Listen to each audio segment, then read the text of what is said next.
नमस्कार। आज के इस वीडियो में हम जानेंगे कि कलयुग के जो हमारे सामने लक्षण हैं वो किस प्रकार से हैं।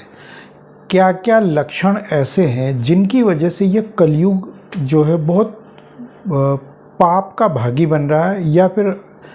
इसमें जो पाप बढ़ रहा है लगातार, वो क्या वजह है कि ये पाप इसमें लगातार वृद्धि होती जा रही है।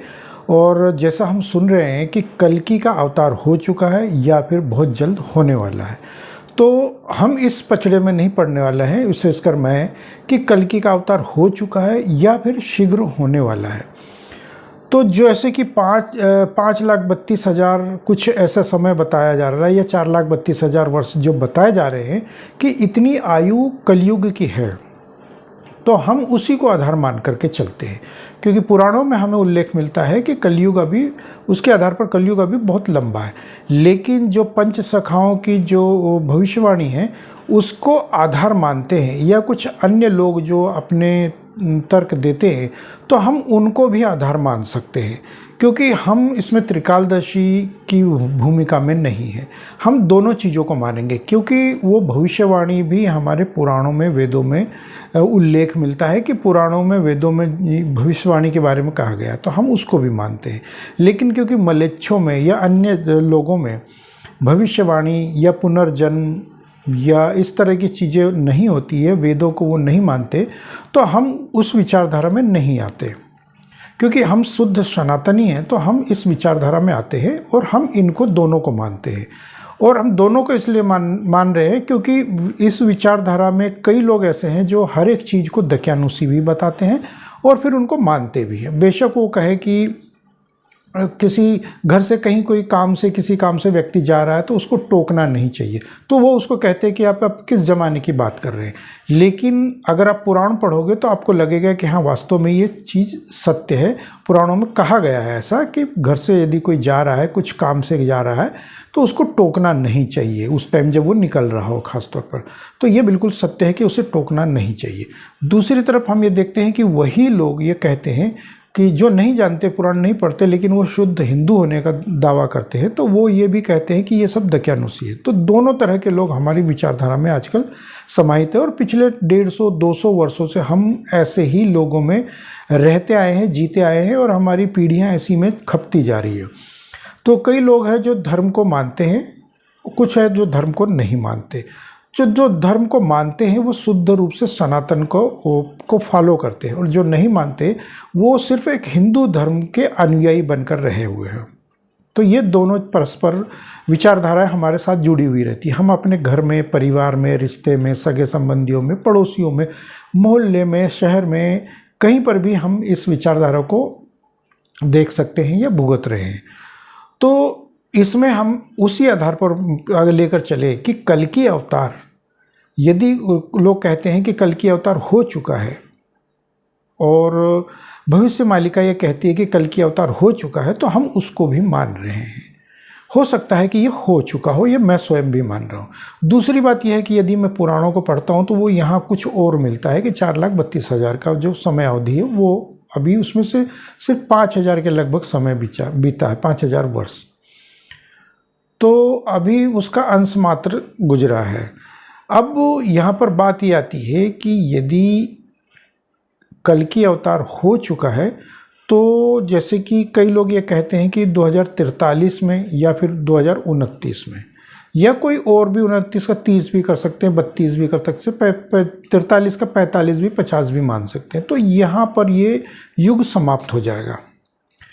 और फिर उसके बाद कलयुग आएगा। तो उसके बीच की जो अवधि होगी, 6 से 7 दिन करीब ऐसे गुजरेंगे जो बिल्कुल अंधकारमय होंगे, यानी कि करीब 6-7 दिन का समय अवधि होगी, वो रात ही रहेगी, दिन नहीं निकलेगा। तो कुछ इस तरह की चीज़ें उसमें दर्शाई गई है, तो हम उनको भी मानते हैं, क्योंकि संभव है कि ऐसा होता होगा जब युग बदलता होगा। तो और उसमें कई सारी चीज़ें ये भी है कि जैसे परमाणु युद्ध, आजकल पृथ्वी पर काफ़ी सारे परमाणु बम इकट्ठे हो चुके हैं, तो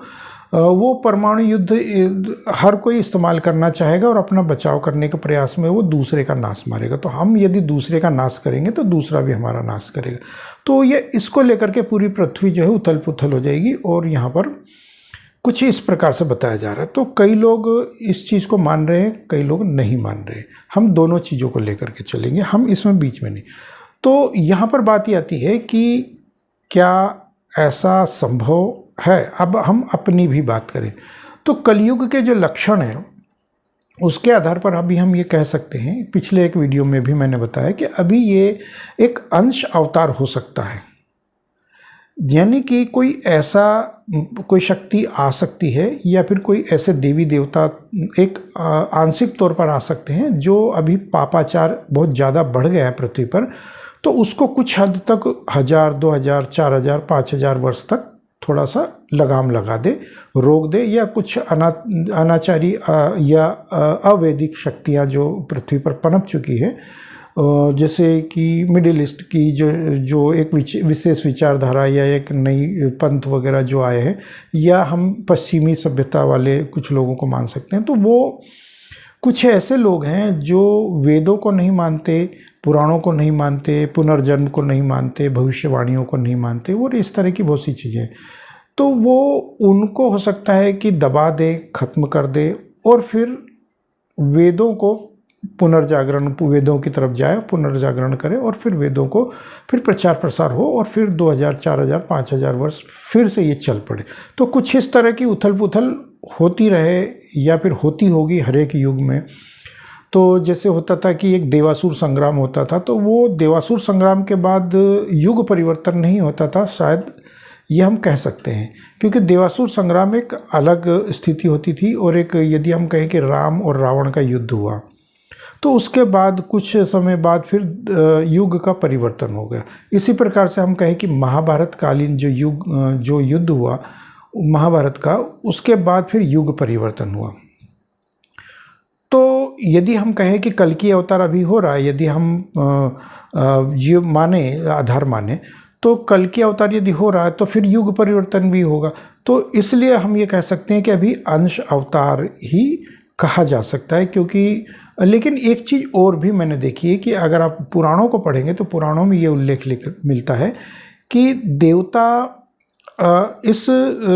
देवताओं का भी अपना एक समय चक्र होता है, और वो उससे बंधे हुए होते हैं। तो वो भी जो घटनाएं घटित होती है या जिन घटनाओं को अंजाम देते हैं, वो भी एक पुनर्चक्र होता है, और उसी के आधार पर, यानी कि एक रिसाइकल जिसको हम बोलते हैं, कि उसी के आधार पर ही वो सब कुछ चलते, वो स्वयं भी चलते हैं। स्वयं भगवान विष्णु भी उसी का पालन करते हैं। यानी कि सतयुग, यदि अभी ये कलयुग जाएगा तो फिर सतयुग आएगा, फिर सतयुग से त्रेता युग, फिर त्रेता से द्वापर, द्वापर से फिर कलयुग। तो ये एक चक्र है जो चलता रहेगा। तो इसमें भगवान भी नहीं चाहेंगे कि सतयुग की जगह हम त्रेता युग को ला दें और फिर सतयुग को लाएं।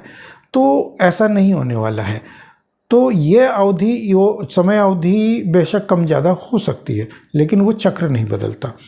इसी तरीके से हम ये मान सकते हैं कि हो सकता है कि ये कलयुग 5000 वर्ष में ही समाप्त हो जाए। लेकिन पुराणों में जो उल्लेख मिलता है वो ये है कि ईश्वर स्वयं भी उन नियमों को तोड़ देता है जो प्रकृति द्वारा या स्वयं विष्णु द्वारा या ब्रह्मा विष्णु महेश द्वारा जो बनाए गए हैं। तो उन नियमों को तोड़ने के 23 अलग अलग प्रकार बताए गए हैं। उनके नाम तो नहीं, लेकिन 23 प्रकार से वो नियमों में बदलाव कर सकते हैं। यानी हम ये मान सकते हैं कि जो पार्लियामेंट ने नियम बना दिया है उसी का पालन हमारी सुप्रीम कोर्ट करती है, उसी के आधार पर फैसले सुनाती है। लेकिन सुप्रीम कोर्ट के पास कुछ अतिरिक्त पावर भी होती है जिसके आधार पर वो फैसले पलट सकती है और बदल सकती है, या फिर उनको लागू करवा सकती है, या कुछ अन्य तरीके वो करवा सकती है। तो वो एक मानवीय आधार कहा जा सकता है उसको, कि एक मानवीय आधार है। यानी कि नियम कानून जो सरकारें बनवाती है संविधान में बदलाव करके, उसी को सुप्रीम कोर्ट पालन करता है। तो सरकारें कई बार गलत हो सकती है और नियमों में कुछ कमियां छोड़ सकती है, कुछ आवश्यकता से अधिक कर सकती है, तो कुछ मानवीय आधार उसमें नहीं हो सकते। तो उसी प्रकार से जैसे कि कोई मान लो कोई किसी लोअर कोर्ट, हाई कोर्ट या सुप्रीम कोर्ट ने कोई गलत निर्णय दे दिया, किसी व्यक्ति को जिसने कि नियम नहीं तोड़ा हो या फिर जो निर्दोष हो, किसी भी दंड को वो भुगतने में निर्दोष होकर भी वो दंड भुगत रहा है, तो बाद में उसको पता चलता है कि वो तो निर्दोष था, तो वो बाद में उसको पछतावा भी वो व्यक्ति तो खैर खत्म हो जाता है, लेकिन वो सुप्रीम कोर्ट या ये चीज़ें जो है वो बाद में जो न्यायालय उसको जो ये मान करके चलता है कि हाँ हमसे गलती हुई है। तो बेशक आगे क्या होता है क्या नहीं होता वो अलग विषय है, लेकिन यहाँ पर फिर हम ये कह सकते हैं कि यदि वो मानवीय आधार पर कुछ निर्णय ले सकती है सुप्रीम कोर्ट, तो उसी प्रकार से यहाँ पर देवता भी, यानी कि ब्रह्मा विष्णु महेश या अन्य कोई भी शक्ति हो, पराशक्ति हो, वो शक्ति अपने नियमों में बदलाव करके 23 प्रकार से जो उल्लेख मिलता है पुराणों में, मैंने वायु पुराण का उल्लेख करूँ अगर तो उसमें ये उल्लेख मिल रहा मुझे, तो उसमें 23 प्रकार से कुछ ऐसे बताए गए हैं नियम जिनमें वो प्रकृति भी स्वयं बदलाव कर सकती है। तो ये हो सकता है कि कल्कि का अवतार समय से पहले हो रहा हो, यहाँ पर हम इसको माने,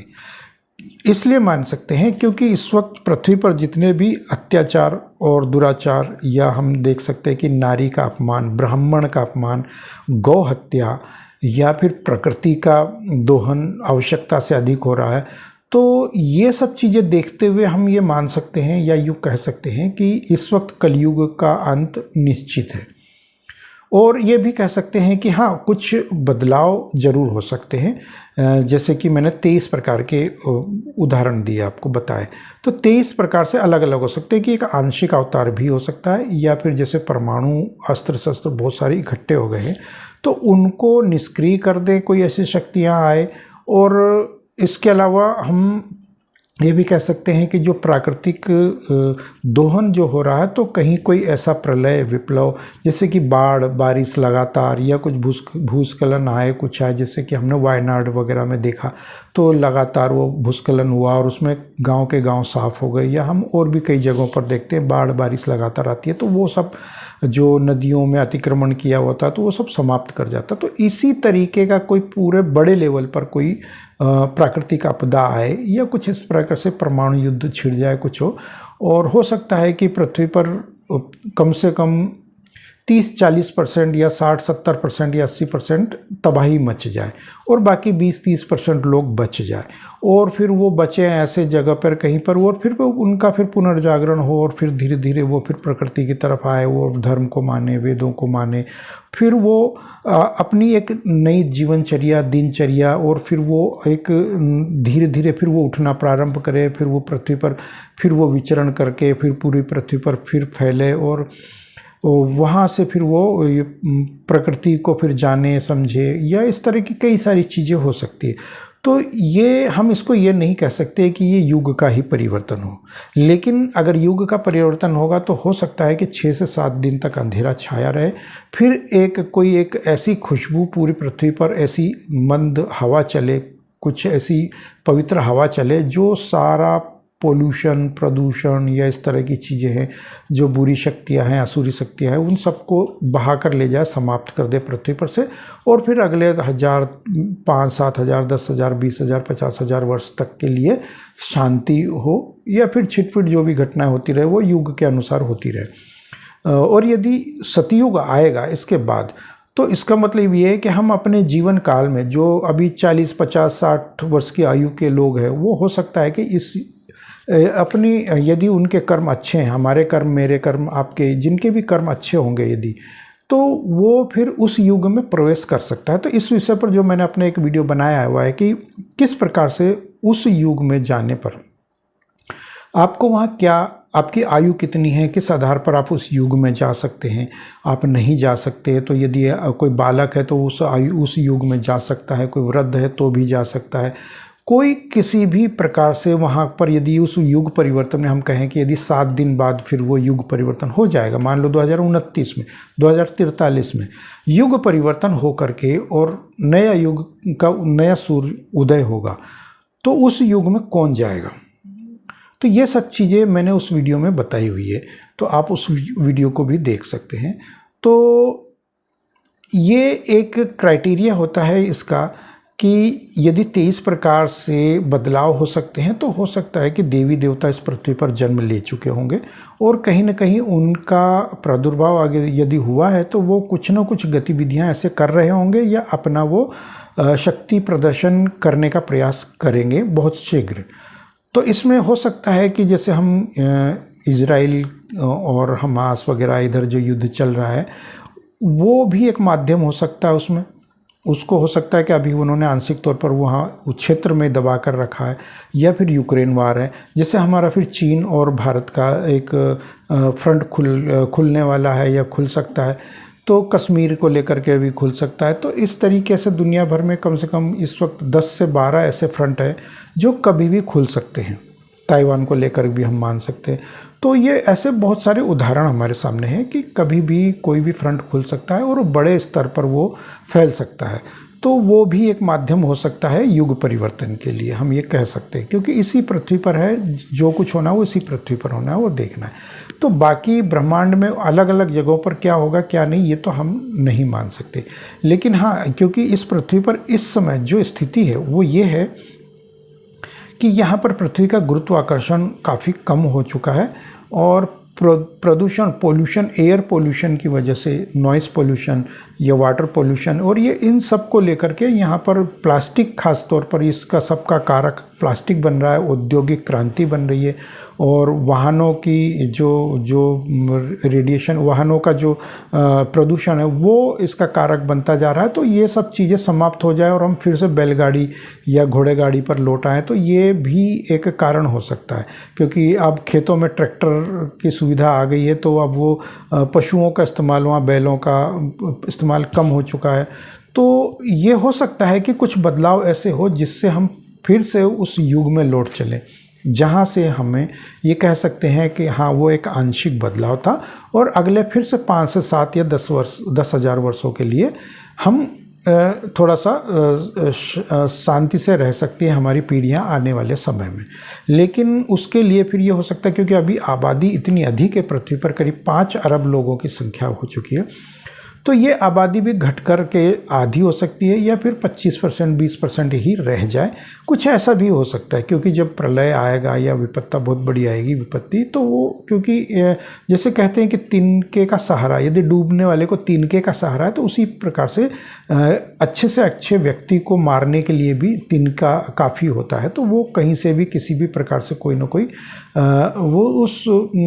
गर्त में चला जाएगा। जिसके कर्म अच्छे होंगे वही साबुत रह जाएगा, वही बचेगा और वही फिर अगले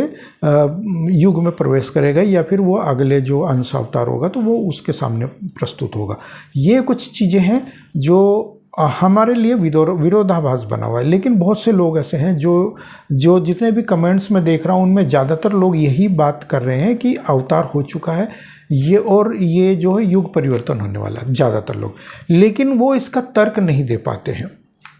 वो सिर्फ इसका वीडियो देखा, उसका वीडियो देखा, यहाँ देखा, वहाँ देखा, तो वो तमाम वीडियोस देख करके और इसी विषय पर वो अपना ज्ञान आगे बढ़ाते हैं। लेकिन वो क्या है कि कई लोगों ने ऐसे स्क्रिप्टेड वीडियो बना रखे हैं कि यहाँ से गूगल से कॉपी किया, वहाँ से कॉपी किया, वहाँ से कॉपी किया और फिर उसको एक वीडियो बना दिया। तो इसका आधार ये नहीं है कि आप उसको मान करके चल रहे हैं कि युग का परिवर्तन अगले 10 साल में हो जाएगा। आप इसे मान करके मत चलिए कि युग का परिवर्तन हो ही जाएगा, बल्कि आप ये मान करके चलिए कि जिस प्रकार से एक नदी में बाढ़ आती है तो आसपास की आबादी में जो मान लो 10, 20, 50 या 100 लोग डूब जाते हैं, उनके घर बह जाते हैं और वो उस प्रलय में, उस बाढ़ में बह करके और अपने आप को समाप्त कर लेते हैं या देखते हैं अपने आप को मरते हुए, डूबे हुए, बहते हुए देखते हैं, तो वो ये समझते हैं कि पूरी पृथ्वी पर ही प्रलय आ चुका है और उसका ही एक ये भाग है जिसमें मैं बहता हुआ जा रहा हूँ। तो ये वो मान करके चलते हैं। तो आप ऐसा मान करके मत चलिए कि आप भी उस युग में प्रवेश कर जाएंगे या फिर आप भी उस बाढ़ में बह जाएंगे। तो यदि आपके कर्म अच्छे होंगे, आपके स्वभाव अच्छे होंगे, आपके आचरण यदि अच्छे होंगे, आपका यदि मन अच्छा होगा, आप यदि प्रभु की भक्ति में लीन रहेंगे, तो आप सात्विक भोजन जिएंगे, सात्विक भोजन खाएंगे, सात्विक तरीके से रहेंगे, प्रकृति का सम्मान करेंगे,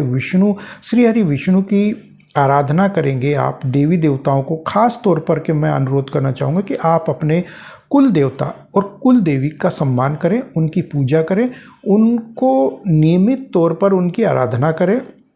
उनको पूरा तरीके से सम्मान करें, उनको आप याद करते रहें, उनकी पूजा पाठ पद्धति अपनाते रहें। खास तौर पर मैं यही अनुरोध करूंगा कि जो आपके कुल देवता और कुल देवी है, उन्हीं की अब मैं बात करूंगा कि उनका सम्मान, उनका सर्वप्रथम आप मानिए, क्योंकि आपके आसपास, आपके कुल में, आपके परिवार में जो शक्ति होती है वो कुल देवता और कुल देवी की होती है। इसीलिए कुल देवता और कुल देवी माना गया है। डायरेक्ट ब्रह्मा जी को, विष्णु जी को या महेश को अगर आप पूजते हैं, पूजा करते हैं, तो वो स्वयं आपको बचाने नहीं आएंगे। यदि ऐसी कोई परिस्थिति आती है तो आपको वो स्वयं बचाने नहीं आएंगे, बल्कि वो आपके कुल देवता या कुल देवी को आप वो इशारा करेंगे कि आपके क्षेत्र में आपके कुल को मानने वाले इतने वंशज हैं, आपके इतने लोग हैं जिनकी आपने रक्षा करनी है। मान लो कि किसी वंश में किसी कुल देवी की या किसी कुल देवता के एक गांव में मान लो कि 2000 लोगों की आबादी है और वहां पर 5 या 10 लोगों को या 50-100 लोगों को ही बचाना है। मान लो 2000 लोगों की आबादी में सिर्फ 200 लोगों को ही बचाना है, तो वो कुल देवता कुल देवी वो उस गांव में विशेष तौर पर उनका चयन कर लेती है कि ये धर्मात्मा है, ये मेरे को मानता है, मेरे आराध्य देवों को मानता है। यानी कुल देवता कुल देवी भी ये मानते हैं कि वो ब्रह्मा विष्णु महेश को मानते हैं, उनकी पूजा आराधना करते हैं, वो गाय माता को मानते हैं, वो भक्ति में लीन रहते हैं। तो मुझे जो निर्देश दिया गया है तो मैं इनकी किसी भी प्रकार से रक्षा करूं। वो रक्षा किसी भी रूप में हो सकती है। मान लो उस गांव में पूरा बाढ़ आ जाती है और वो बाढ़ में बहने लगते हैं, तो फिर वो कुल देवता या कुल देवी जो भी आपका है, वो आपको जो चिन्हित किया हुआ है, तो आपको कहीं पर भी बह के जाएंगे तो आपको कहीं ना कहीं वो किनारे लगा देंगी और आपको डूबने से, मरने से आपको बचा लेंगी। और यदि आप 4 दिन 2 दिन 6 दिन से भूखे हैं, वहाँ पर कहीं पेड़ पकड़ के आप लटके हुए, तो आपके लिए आंशिक तौर पर वो कुछ ऐसा कर देंगे कि आपको वो भोजन मिलता रहे और आप वहाँ पर जीवित बच सके। तो कुछ इतना वो करेंगे आपके लिए। तो आप जैसे कहते हैं कि मैं तो बाल बाल बचा, तो वो जो बाल बाल बचने वाला जो कॉन्सेप्ट है वो यही कॉन्सेप्ट होता है। ये नहीं होगा कि प्रलय आ रहा है, पूरे गांव में प्रलय आ गया है और आपको एक सिंहासन पर बैठा दिया जाएगा कि आपके ऊपर स्पेशल कृपा है और आप यहाँ पर सुरक्षित रहिए और बाकी को डूबते हुए देखिए। तो ये नहीं होता। इसके लिए स्पेशली यही देखा जाता है कि आपको आपकी रक्षा करनी है, आपको बचाना है या आपको अगले युग में प्रवेश करवाना है, तो उसके लिए ये माध्यम है कि आप बेशक आप ये 4 वक्त का भोजन आप करते हैं, लेकिन हो सकता है कि आपको 4 दिन तक भोजन ना मिले, लेकिन आपको इतना भोजन अवश्य मिलेगा कि आप जिंदा रह सकें। आपकी काया भी आपकी क्षीण हो सकती है, आपकी सेहत भी गिर सकती है, आपको मतलब किसी भी प्रकार से आपको कोई बहुत बड़ी हानि भी हो सकती है, लेकिन आप जिंदा रहेंगे। ये चीज़ वो आपको दर्शाएंगे और वो आपको एक इशारा करेंगे कि हाँ मैं आपके साथ हूँ, लेकिन मैं इतना आपके लिए नहीं कर सकती या इतना आपके लिए नहीं कर सकता। कोई भी कुल देवता कुल देवी आपको यही बोलेंगे, यानी कि वो आपको वो इशारा करेंगे कि आपको सिर्फ जिंदा रखने के लिए मुझे निर्देश दिया गया है, आपको सुरक्षित रखने के लिए निर्देश दिया गया है। तो ये सब चीज़ें हो सकता है यदि कल को मान लिया जाए कि किसी क्षेत्र में जहाँ रहने वाली आबादी बहुत घनत्व है, मान लीजिए कि 1 करोड़ की आबादी किसी शहर में है और कोई दुश्मन देश वहाँ पर परमाणु बम गिराने वाला है और वहाँ से 1 करोड़ में से कम 1000 लोग ऐसे हैं जिनको कि सुरक्षित रखना है उसी रेडिएशन में, जिस रेडिएशन में परमाणु बम गिरने वाला है। हम किसी भी शहर को मान सकते हैं या किसी दूसरे देश के किसी भी आबादी को मान सकते हैं। तो वहाँ पर यह होगा कि उस क्षेत्र की उतनी आबादी को तीर्थाटन यानी तीर्थ के लिए भेज दिया जाएगा, किसी बाहर काम के लिए दूसरे पराये शहर में, आसपास के शहरों में दूर दराज 100, 200, 500 किलोमीटर दूर कहीं किसी काम से भेज दिया जाएगा, छुट्टी पे भेज दिया जाएगा, या अनायास ही हो जाएगा कुछ ऐसा कि यार चलो घूम के आते हैं, कहीं चल के जाते हैं, बहुत दिन हो गए, ये हो गया। तो किसी भी काम से आपको वो भेज सकते हैं, कुछ कर सकते हैं या फिर कुछ टाल सकते हैं या कहीं इस तरीके से वो बहाना, वो जो शक्तियाँ होती हैं वो ये काम करती है, तो आपको वहाँ से वो हटा देंगी। तो जाहिर है कि वो सिर्फ उतने ही लोगों का चयन करती हैं जितने को उन्होंने बचाना है। इसमें 1 करोड़ में से 1,000 भी हो सकते हैं, या 100 भी हो सकते हैं, या 10 लोग भी हो सकते हैं। तो बाकी लोग वहाँ से जो बच के चले जाएंगे, जैसे कहते हैं, हम अक्सर ये सुनते हैं या देखते हैं कि घटनाएं जब होने वाली होती हैं कुछ, तो यानी किसी बस का ब्रेक फेल हो गया तो वो व्यक्ति पहले ही उतर जाता है, उसको किसी बहाने से उतर जाता है, या वो बस उसकी छूट जाती है। बाद में पता चलता है कि यार उस बस में मैं भी जाने वाला था, लेकिन उसका एक्सीडेंट हो गया। तो ये एक साधारण सा आप उदाहरण इसको मान सकते हैं। तो यही सब कुछ वहाँ भी होता है, उन शक्तियों में भी होता है। तो आप जब वेदों को, पुराणों को आप अध्ययन करेंगे, धार्मिक पुस्तकों को जब आप पढ़ेंगे, आप मान्यताओं को पढ़ेंगे, तो आप धर्म से जुड़ेंगे, धर्म पर आधारित आप बातचीत करेंगे, धर्मालुओं से मिलेंगे, आप संतों की वाणी सुनेंगे, तो आपको ये सब चीज़ें आभास होता जाएगा। आपको ये खुद भी लगेगा आपको कि हाँ, वास्तव में ये सब चीज़ें होती है और ये मानी जाती है। तो हमें ये सब चीज़ें जानने के लिए स्वयं भी अपने धर्म पर लौटना होगा और हमारे धर्म को आधार मान करके जीना होगा। तो यदि आप इस युग परिवर्तन से नए युग में जाना चाहते हैं और सतयुग में पहुंचना चाहते हैं, तो आपको कहीं ना कहीं ये सब चीज़ें अपनानी पड़ेगी और आपको ये आधार मानना पड़ेगा, बनाना पड़ेगा कि आप अपने धर्म में लौटें और धर्म को आधार बनाएं, सात्विक जीवन जिएं, सात्विक विचारधारा को अपनाएं और शब्दों पर लगाम लगाएं, शब्दों का चयन करें और अपने दिनचर्या में बदलाव करें और नेताओं का पीछा छोड़ के आप श्री हरि विष्णु को पूजें, ब्रह्मा को, महेश को पूजें और आप आदि शक्ति को माने, क्योंकि ब्रह्मा विष्णु महेश से भी बड़ी जो शक्ति है वो आदि शक्ति है। तो उसको आधार मान करके आप फिर दिनचर्या अपनाएं।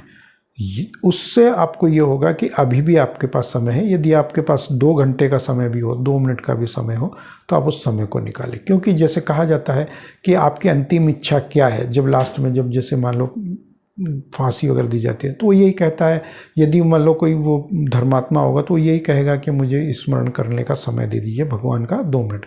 तो यदि वो सच्चे मन से 2 मिनट के लिए भी स्मरण करेगा तो हो सकता है कि जैसे फिल्मी अंदाज में कहते हैं कि अचानक से कोई आ जाता है और कहता है कि ये निर्दोष है और उसकी जगह दूसरा दोषी है और सबूत मिल चुका है तो इसको छोड़ दो, तो वो फिर 2-4 मिनट का जो फिल्मी अंदाज में दिखाया जाता है, तो उस तरीके से भी आपके साथ घटना घट सकती है और आप फिर साक्षात बच सकते हैं कि आप प्रायश्चित करें, पश्चाताप करें और फिर आप साक्षात बच के निकल सकते हैं वहाँ से भी। तो इस तरीके की चीज़ें हमारे समाज में, हमारे दिनचर्या में आए दिन हमें देखने को मिलती है और मैं आप लोगों से ये गुजारिश करूँगा कि आप चाहे वो सतयुग 10 साल बाद या 20 साल बाद, 25 साल बाद आए, या फिर वो 4,32,000 वर्ष पूरे करें, जितना भी हो समय आपके पास, हमारे पास या हमारी आने वाली पीढ़ियों के पास, तो हमें धर्म को ही मानना चाहिए और धर्म पर आधारित जीवनचर्या को ही जीना चाहिए, ताकि हमारे जितने भी अच्छे कर्म होंगे वो इस पृथ्वी पर प्रलय को लाने से बचा सकेंगे। यदि हम अच्छे कर्म करेंगे तो प्रलय उतना ही देर से आएगा और हमारे कर्म उतने ही अच्छे हमें फल भी देंगे। तो ये थी मेरी आज की जानकारियाँ और मेरे ये विचार। यदि आप लोगों को मेरी ये जानकारियाँ और मेरे ये विचार अच्छे लगते हो तो कृपया कमेंट बॉक्स में मुझे ज़रूर बताएं। तो मिलते हैं अगली वीडियो में, तब तक के लिए जय श्री राम।